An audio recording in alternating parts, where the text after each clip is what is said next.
नमस्कार साथियों, स्वागत है आपका मेरे चैनल पर। आज आप सुनने जा रहे हैं कबीरदास जी की एक और कहानी। जब लग नाता जगत का तब लग भक्ति न होए, नाता तोड़े हरि भजे भक्त कहावे सोए। संत कबीरदास जी कहते हैं कि जब तक मनुष्य का मन संसार के मोह, अहंकार, लोभ, लालच और झूठी प्रतिष्ठा में उलझा रहता है, तब तक सच्ची भक्ति प्राप्त नहीं होती। इसका अर्थ यह नहीं कि मनुष्य परिवार छोड़ दे, बल्कि वह अपने मन को मोह के बंधनों से मुक्त करे। जो व्यक्ति संसार में रहते हुए भी अपना मन प्रभु के चरणों में लगा देते हैं, वही सच्चा भक्त कहलाता है। प्रातः काल का समय था। वाराणसी नगरी में सूर्य की प्रथम किरणें गंगा के निर्मल जल पर पड़ रही थीं। गंगा की लहरें मानो स्वर्णिम चादर ओढ़कर मुस्कुरा रही थीं। मंदिरों की घंटियों की मधुर ध्वनि वातावरण को पवित्र बना रही थी। पक्षियों का कलरव चारों ओर गूंज रहा था। संत कबीरदास जी गंगा तट की ओर जा रहे थे, तभी उनकी दृष्टि घाट की सीढ़ियों पर बैठे एक युवक पर पड़ी। उसका नाम माधव था। वह सिर झुकाए बैठा था। उसकी आंखें रात भर रोने के कारण लाल हो चुकी थीं। कबीरदास जी उसके समीप बैठ गए। क्या बात है पुत्र, मन इतना व्याकुल क्यों है? माधव की आंखों से आंसू बह निकले। गुरुदेव, मेरे पास धन है, परिवार है, खेत है, प्रतिष्ठा है, लेकिन फिर भी मन को शांति नहीं मिलती। हर समय किसी न किसी चिंता में घिरा रहता हूँ।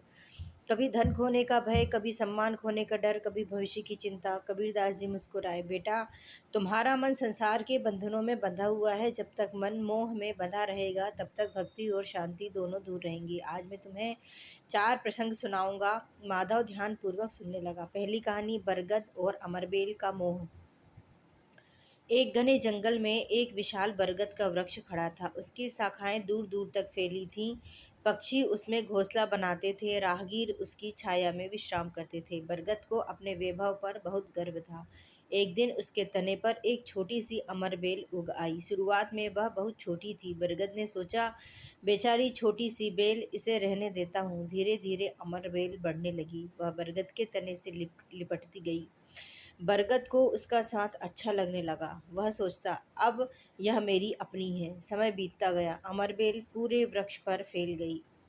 उसने बरगद का रस चूसना शुरू कर दिया, लेकिन मोहवश बरगद उसे हटाना नहीं चाहता था। वर्षों बाद उसकी शाखाएं सूखने लगीं, पत्तियां झड़ने लगीं, पक्षी दूसरी जगह जाने लगे। एक दिन जंगल के एक वृद्ध साधु वहां आए। उन्होंने कहा, हे वृक्ष, तुम्हारी यह दशा कैसे हुई? बरगद बोला, मैंने इस बेल को अपना समझ लिया। अब यही मेरे जीवन का भार बन गई है। साधु बोले, यही संसार का नियम है।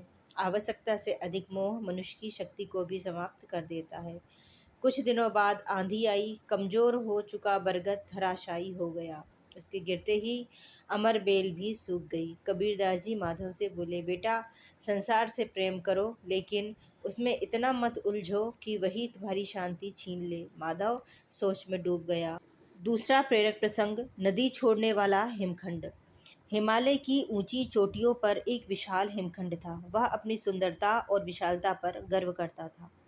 उसे लगता था कि वही सबसे शक्तिशाली है। उसके पास से बहती हुई छोटी छोटी जलधाराएं उसे समझाती, भाई, एक दिन तुम्हें भी पिघलकर नदी बनना होगा। लेकिन हिमखंड हंस देता, मैं अपनी जगह क्यों छोड़ूं? यही मेरा घर है, यही मेरा वैभव है। समय बीतता गया। सूर्य की किरणें प्रतिदिन उस पर पड़ती रहीं। धीरे धीरे वह पिघलने लगा। वह घबरा गया, मेरा अस्तित्व समाप्त हो रहा है। लेकिन प्रकृति का नियम कौन रोक सकता था? धीरे धीरे उसका जल एक धारा के रूप में बदल गया।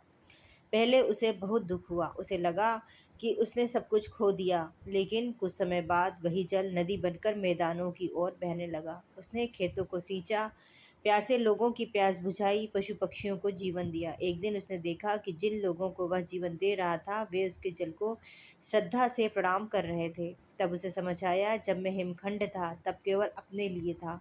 जब मैंने अपना मोह छोड़ा, तब हजारों लोगों के काम आया। कबीरदास जी बोले, माधव, जो अपने छोटे स्वार्थों से ऊपर उठ जाता है, वही जीवन का वास्तविक आनंद प्राप्त करता है। भक्ति भी तभी आती है जब मन अपने अहंकार और मोह को छोड़ता है। तीसरी कहानी, चिड़िया का घोंसला। एक विशाल पीपल के वृक्ष पर एक चिड़िया रहती थी।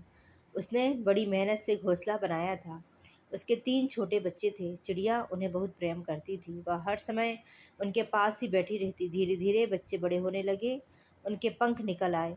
अब उन्हें उड़ना सीखना था, लेकिन चिड़िया डरती थी, यदि ये उड़ेंगे तो कहीं दूर चले जाएंगे, इसलिए वह उन्हें घोंसले से बाहर ही नहीं निकलने देती थी। एक दिन एक बूढ़े तोते ने कहा, बहन बच्चों को उड़ना सीखने दो। चिड़िया बोली, मैं उनसे बहुत प्रेम करती हूँ। तोता मुस्कुराया, यह प्रेम नहीं मोह है। लेकिन चिड़िया नहीं मानी।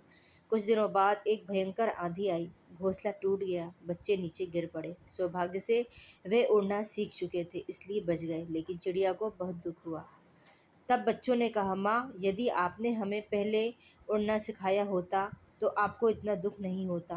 चिड़िया को अपनी भूल समझ आ गई। उसने जाना कि सच्चा प्रेम बंधन नहीं बनाता बल्कि स्वतंत्रता देता है। कबीरदास जी बोले, माधव, संसार के संबंध निभाओ, लेकिन उन्हें बंधन मत बनाओ। जहाँ अत्यधिक मोह होता है वहाँ भय और दुख भी जन्म लेते हैं। माधव की आंखें नम हो गईं। उसे अपने परिवार की अनेक घटनाएं याद आने लगी। चौथी कहानी, राजकुमार और साधु की कुटिया। एक राज्य में विशाल नाम का राजकुमार रहता था। उसके पास सब कुछ था, महल, सेवक, धन, वैभव और सम्मान। फिर भी उसका मन अशांत रहता। एक दिन वह जंगल में शिकार के लिए गया।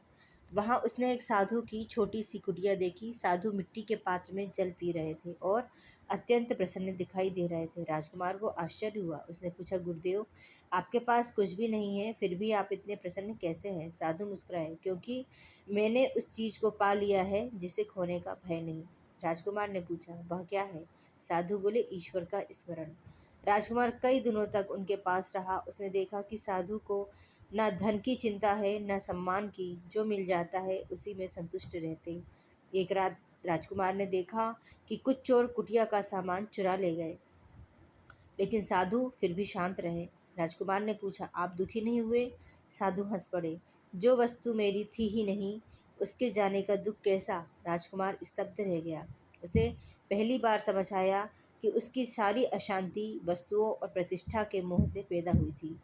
कुछ समय बाद वह महल लौटा, लेकिन अब उसका जीवन बदल चुका था। वह अपने कर्तव्य निभाता, पर मन में ईश्वर का स्मरण रखता। धीरे धीरे उसे वह शांति मिलने लगी जिसकी खोज वह वर्षों से कर रहा था। माधव का परिवर्तन। चारों प्रेरक प्रसंग सुनकर माधव की आंखों से आंसू बहने लगे। उसे समझ आने लगा कि उसका दुख धन, परिवार या संसार के कारण नहीं था, बल्कि उसके प्रति अत्यधिक मोह के कारण था। उसने कबीरदास जी के चरण पकड़ लिए। गुरुदेव, अब मैं समझ गया कि भक्ति का मार्ग संसार छोड़ने का नहीं, बल्कि मन के बंधनों को छोड़ने का मार्ग है। कबीरदास जी मुस्कुराए, बेटा, परिवार से प्रेम करो, कर्तव्य निभाओ, पर मन को ईश्वर में स्थिर रखो, वही सच्ची भक्ति है। उस दिन के बाद माधव का जीवन बदल गया। अब वह पहले की तरह चिंता नहीं करता। वह परिश्रम करता, परिवार का पालन करता, लेकिन हर परिस्थिति में ईश्वर को स्मरण रखता। धीरे धीरे उसके मन में ऐसी शांति उतर आई जैसी गंगा की शांत धारा में दिखाई देती थी। धन्यवाद साथियों। यदि आपको कबीरदास जी की यह कहानी अच्छी लगी तो चैनल को लाइक और सब्सक्राइब जरूर करें। आपका दिन शुभ हो।